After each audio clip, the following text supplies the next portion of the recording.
Hello dear students, এই ভিডিওতে আমরা ক্লাস 5-এর রে অ্যান্ড মার্টিনের ইংলিশ একটা আনসিন করব।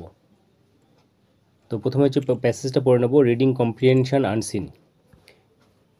Read the passage and answer the questions.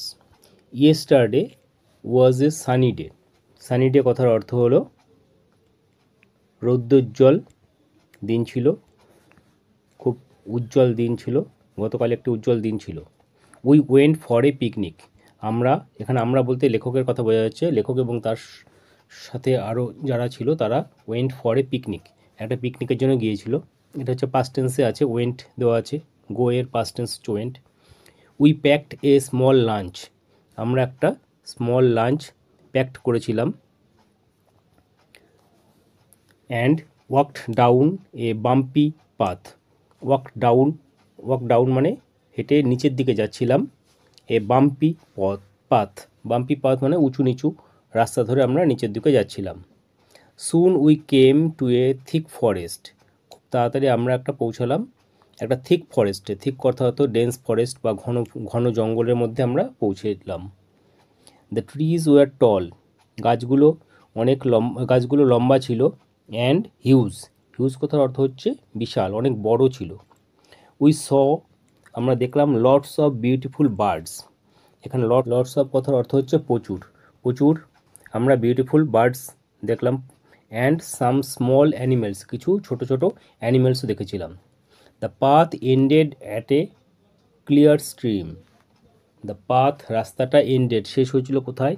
At a clear stream. Stream কথার অর্থ হচ্ছে জলধারা হতে পারে, নদী হতে পারে, সেখানটা এসে রাস্তাটা শেষ হয়েছিল। We jumped into the cool water.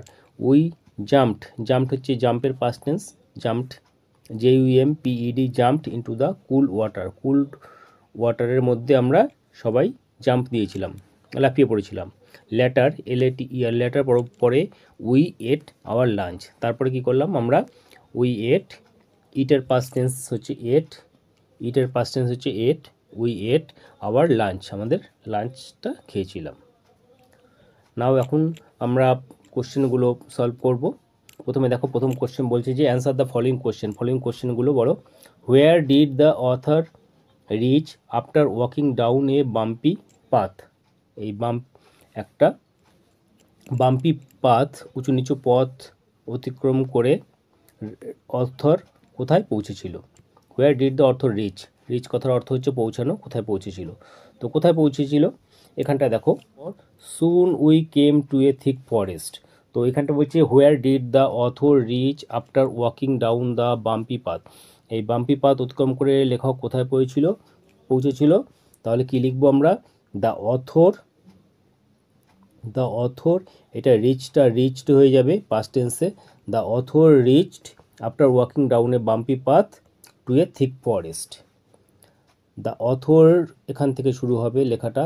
The author reached after walking down a bumpy path, তারপরে আসবে হচ্ছে টু এ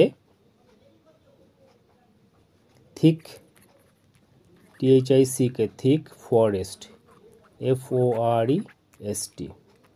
তাহলে where did the author reach after walking down a bumpy path, answer হচ্ছে কি দ্য অথর, এখান থেকে লিখব the author reached after walking, এখানটা পাস্ট টেন্স করতে হবে, রিচড হয়ে যাবে REACHED, reached. The author reached walking down a bumpy path to a thick forest. পরের কোশ্চেনটা দেখব। What did the author see there. Author ওখানে কি দেখেছিল?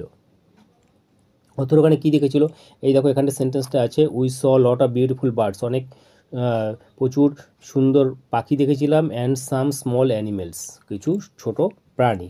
তাহলে what did the author see there, কি লিখবো? এইখান থেকে শুরু হবে অ্যান্সারটা। দ্য অথর, সিটাকে পাস্ট টেন্স হয়ে যাবে। The author saw lots of beautiful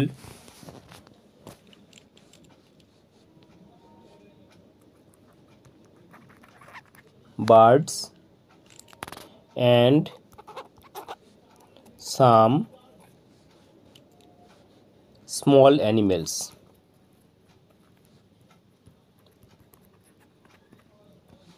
এগুলো অ্যান্সার। তাহলে what did the author see there, answer লিখব কি, দ্য অথর এখান থেকে শুরু হবে, দ্য অথর সিটা পাস্ট টেন্স হয়ে যাবে saw, the author saw lots of beautiful birds and some small animals. হয়ে গেল এটা। নেক্সট কোশ্চেন, 3 নম্বর কোশ্চেন, এই বি এর কোশ্চেন বলছে fill in the blanks by choosing an appropriate word from the passage. Passage থেকে অ্যাপ্রোপ্রিয়েট ওয়ার্ড নিয়ে, সঠিক যা ওয়ার্ডটা আছে সেখান থেকে নিয়ে এই ফিল ইন দ্য ব্ল্যাঙ্কস করতে হবে। তো we came out and found dash clouds in the sky.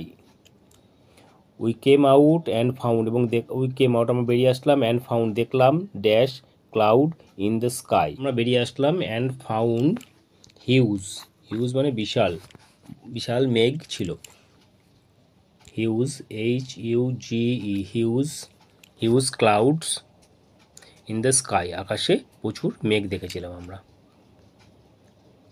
এখানে আমাদের আনসিনটা কমপ্লিট হলো। এটা ক্লাস 5-এর রেয়ান মার্টিনের ইংলিশ কোশ্চেন ব্যাংকের একটা আনসিন।